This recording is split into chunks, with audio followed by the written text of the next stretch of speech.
संगम युग कहा जाता है कि संगम युग 9,990 वर्ष पूर्व कहा था कि 3 संगमों का आयोजन किया जाता है। 3 संगमों का, इसमें 3 संगमों का आयोजन किया जाता है। जो प्रथम संगम होता है मदुरई में, इसमें ऋषि और देवताओं ने भाग लेते हैं। देवताओं और ऋषि मुनि भाग लेते हैं। इसमें कहा जाता है कि बहुत सा रचनाओं का मतलब बहुत सा ग्रंथों का रचना होता है। और इसमें जो अध्यक्षता जो करते हैं, इसका जो अध्यक्ष होते हैं, अध्यक्ष अगस्त ऋषि।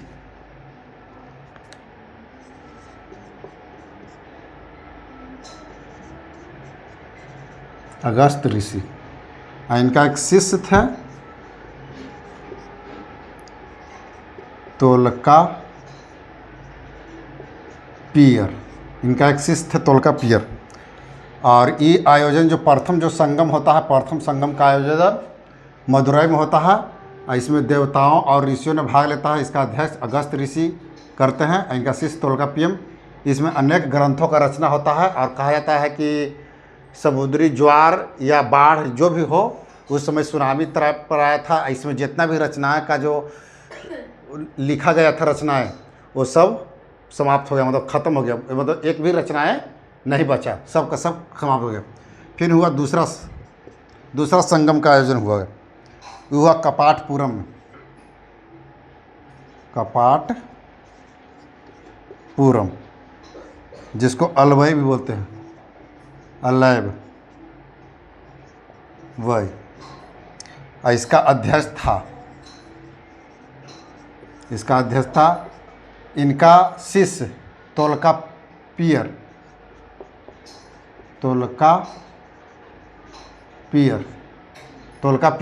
करते हैं। अगस्त ऋषि तोल्कापियर देता है, मगर इनका जो शिष्य था यही तोल्कापियर करते हैं। इसमें भी अनेक ग्रंथों का रचना किया गया, मगर कहा जाता है कि इसमें भी ग्रंथ नष्ट हो गया, मगर एक ग्रंथ बचा था इनके द्वारा रचित हुई, तोल्कापियम,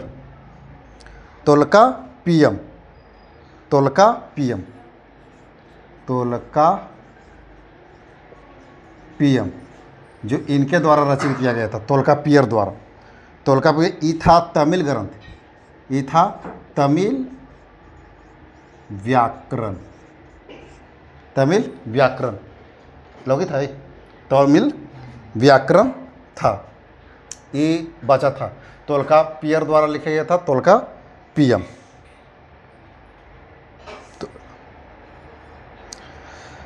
फिर कहा जाता है कि तीसरा संगम का आयोजन किया जाता है।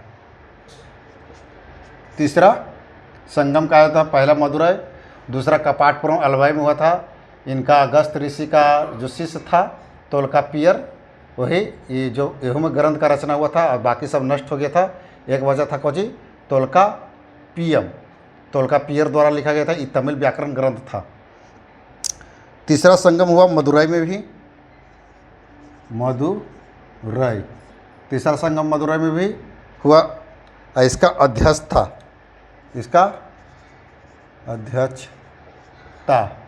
अध्यक्ष या अध्यक्षता जो भी हो, इसका नकीकर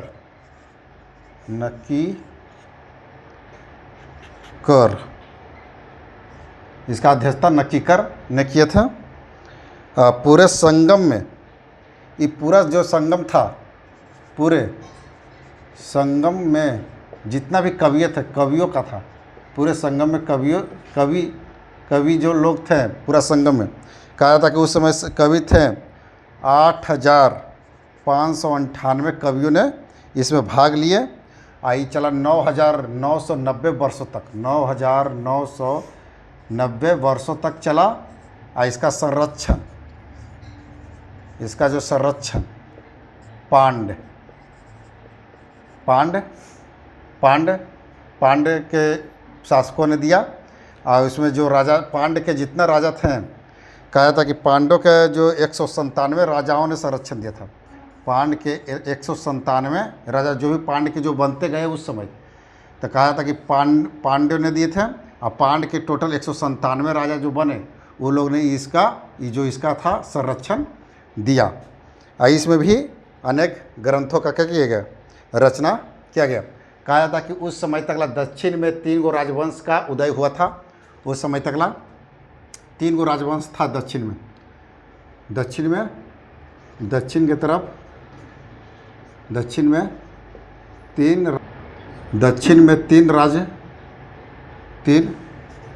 राजवंश का उदय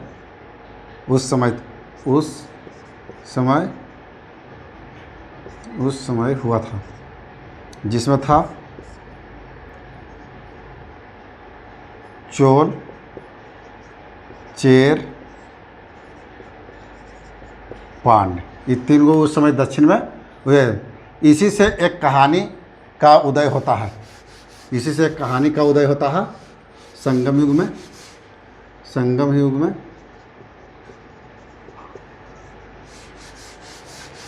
शिल्पादिकर्म की कथा।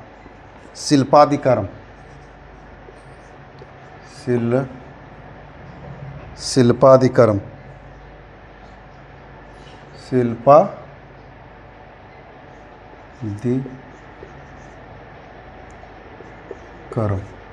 शिल्पादिकर्म का जो इसमें कहा जाता है कि कावेरी पट्टनम में एक व्यापारी का पुत्र था। कावेरी पट्टनम में और शिल्पादिकर्म की रचना कहा जाता है कि इलांगो आडिगल ने किया था। इसकी रचना इलांगो आडिगल ने किया था। आई जो कावेरी पट्टनम है,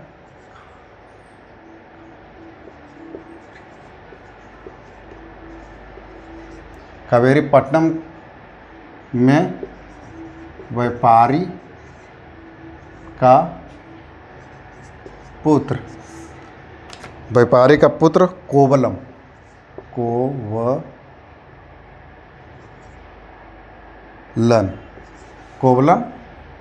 और व्यापारी का पुत्र कोवलम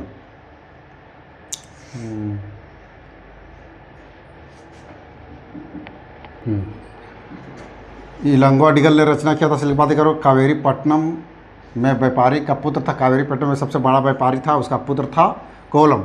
और पांड राज्य में एक व्यापारी था। पांड राज्य में व्यापारी की पुत्री कनगी, व्यापारी की पुत्री कनगी, ये दोनों का प्रेम कहानी है। दोनों परिवारों के बीच में मतलब वैवाहिक संबंध, दोनों के बीच वैवाहिक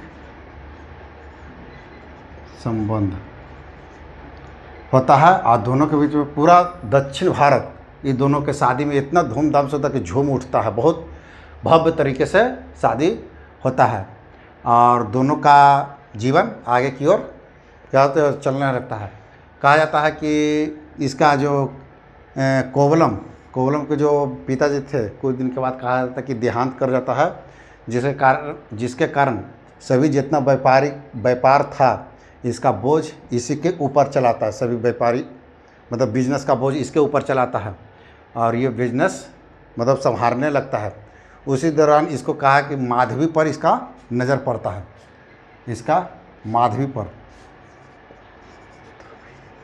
माधवी के साथ इसका प्रेम संबंध बन जाता है और माधवी के साथ ही यह ज़्यादा समय तक बीता। माधवी के ऊपर ही धन दौलत ये लुटाना शुरू कर लगता है और कनगी इसको तिरस्कार करने लगता है, इसको उतना नहीं चाहता है और अपना जितना जो संपत्ति था धीरे धीरे करके क्या कर दी। ये नृतांगना थी, माधवी जो थी नृत्यांगना थी और इसी के फेरा में कोवलम पड़ जाता है। और कोवलम पड़ने के कारण जितना अपना जो व्यापार के था जो धीरे धीरे करके सब इसका धीरे धीरे समाप्त हो जाता है। और एक ऐसा समय आता है कि बहुत निर्धन और गरीब हो जाता है। जब इसको बारे में माधवी को जब पता चलता है तो माधवी ने इसको क्या कर दिया, तिरस्कार मतलब छोड़ देता है कोवलम को।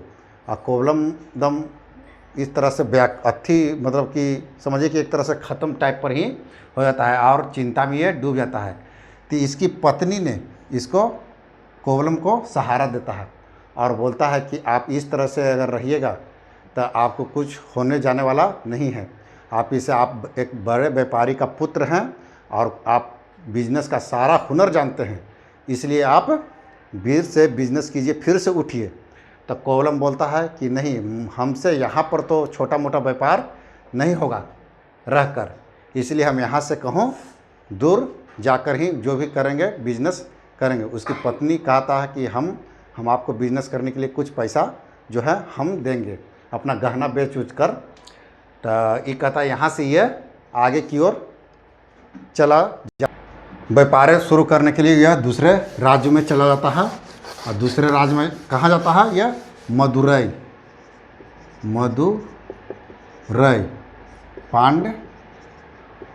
पांड राज्य में मदुरई यह चला जाता है। और वहाँ जाकर एक रूम लेता है और रूम में लेने के बाद उसकी पत्नी जो कहा था कि गला पैर का था, नूपुर था, नूपुर बोला जाता है कि वह उस समय था बहुत महंगा था। उसने अपने एक पैर का नूपुर निकाल कर उस कोवलम को दिया बेचने के लिए और बेचकर इससे व्यापार चालू करने के लिए दिया।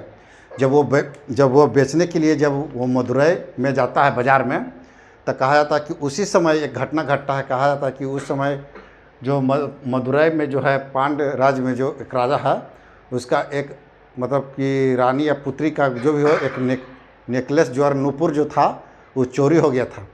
इसका घोषणा राज्य में करवा दे कि अगर जो भी इस नूपुर के साथ पकड़ाए उसको बहुत सारा इनाम दिया जाएगा। तो ये निर्धन व्यक्ति है, ये था निर्धन टाइप पर ये था, बेचने गया जौहरी के पास। जौहरी जब देखा इस नूपुर का, जब ये जो नूपुर जो था जो इस कोवलम के लिए बना था, एक रानी के हेड एक ही जौहरी ने 2 नूपुर बनाया था। एक कोवलम के लिए, कोवलम के कनगी के लिए बनाया था, एक रानी के लिए एकदम हूबहू वैसे बना था। और उस समय रानी का एक नूपुर चोरी हो गया था और जो घोषणा करवा दिया था राज्य में कि जो भी देगा उसको बहुत सारा इनाम दिया जाएगा। आइए जब कोवलम जब बेचने गया जौहरी के पास तो ये पकड़ देख लिया और सिपाहियों को खबर कर दिया। और जब सिपाहियों को खबर किया तो कोवलम को पकड़ लिया, ताकि उस तरह से वो नहीं था, निर्धन टाइप पर लग रहा था। कहा कि इतना महंगा सोना मतलब जो भी जेवर है इसको पास कहाँ से आ सकता है, ये ज़रूर लगता है कि चोरी वोरी किया। सिपाही मतलब कि जौहरी सूचना दे दिया, सिपाही आया और जाकर पकड़ते वो कितनों प्रमाण देता रहा कि मेरा है मेरा, मगर सिपाहियों नहीं माने और ले गए। राजा के पास भी अपना प्रमाण दिया।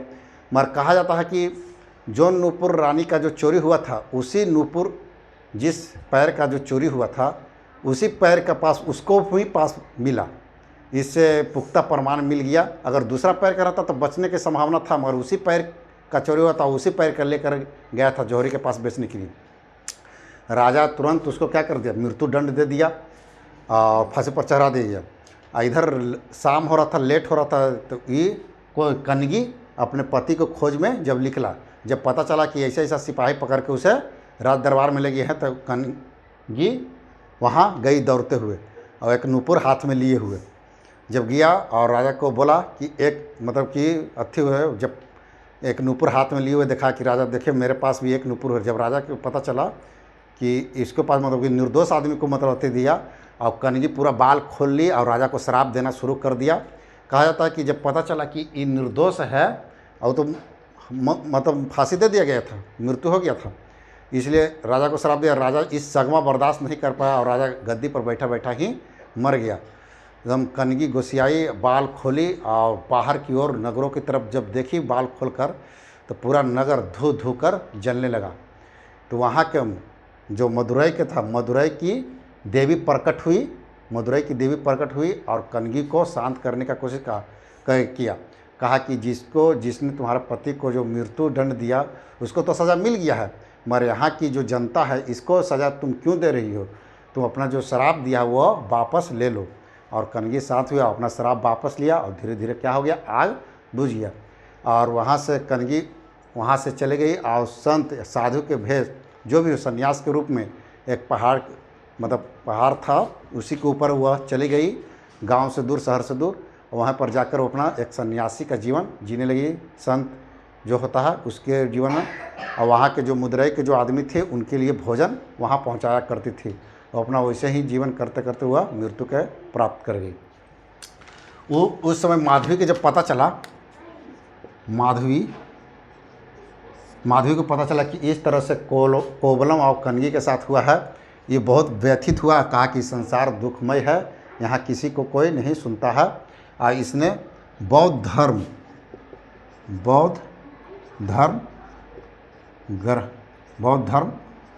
ग्रहण कर लिया, और इसने बुद्धम शरणम गच्छामि बन गया। इसकी एक पुत्री थी मणिमेकलई,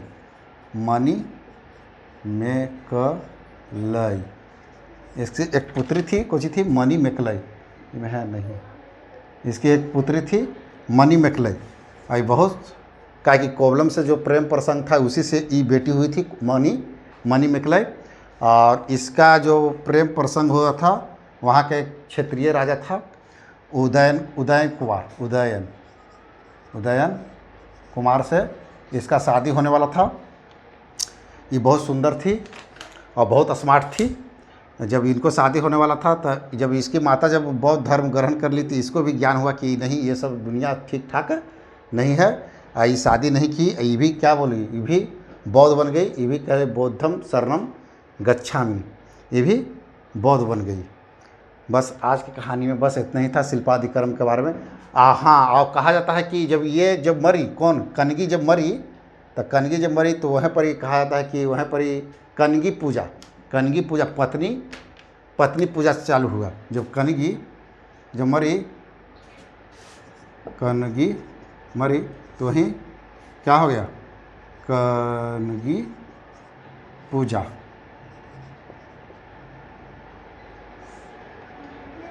पूजा या पत्नी की पूजा शुरू हुआ।